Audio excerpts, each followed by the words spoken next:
السلام علیکم ورحمۃ اللہ وبرکاتہ۔ میرے بہنوں اور بھائیوں، بسم اللہ الرحمن الرحیم۔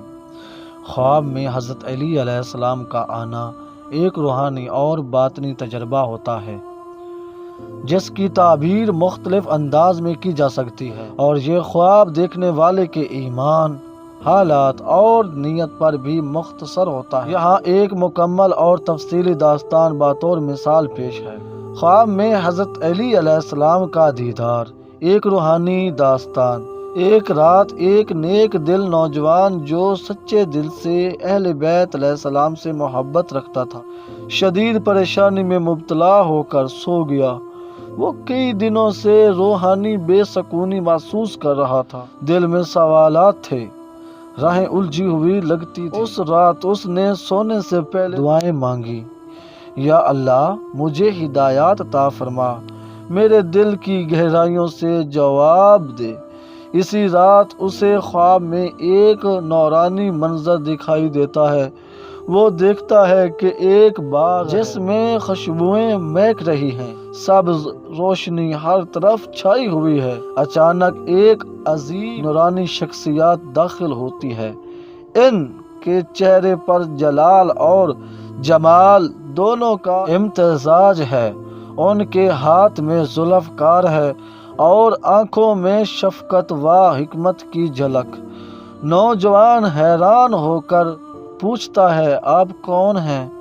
وہ شخصیت مسکرا کر فرماتی ہے، میں علی ابن ابی طالب ہوں، مسیح رسول شیر خدا۔ نوجوان رونے لگتا ہے اور عرض کرتا ہے، یا امیر المومنین، میری رہنمائی فرمائیں، میں بھٹک گیا ہوں۔ حضرت علی علیہ السلام اس کے سر پر ہاتھ رکھتے ہیں اور فرماتے ہیں، جو حق کا طلبگار ہو اسے حق ضرور ملتا ہے۔ قرآن کو تھامے رکھو اور محمد و آل محمد علیہ السلام کی محبت کو دل سے نہ نکالو۔ علم حاصل کرو، ظلم کے خلاف کھڑے ہو اور ہمیشہ سچ کا ساتھ دو۔ پھر حضرت علی اس نوجوان کو ایک چمکتا ہوا راستہ دکھاتے ہیں جس پر نور ہی نور ہے۔ فرماتے ہیں، یہ صراط مستقیم ہے، اس پر چلو، اگرچہ اس پر چلنا مشکل ہو مگر انجام کامیابی ہے۔ جیسے ہی حضرت علی علیہ السلام رخصت ہوتے ہیں، نوجوان کی آنکھ کھل جاتی ہے۔ وہ پسینے میں شرابور ہے مگر دل کو سکون حاصل ہے۔ اب اس کی زندگی بدل جاتی ہے۔ وہ نماز کا پابند، علم کا طالب اور حق کا داعی بن جاتا ہے۔ تعبیر: ایسا خواب عموماً اس بات کی نشانی ہوتا ہے کہ دیکھنے والا روحانی ترقی کی طرف بڑھ رہا ہے۔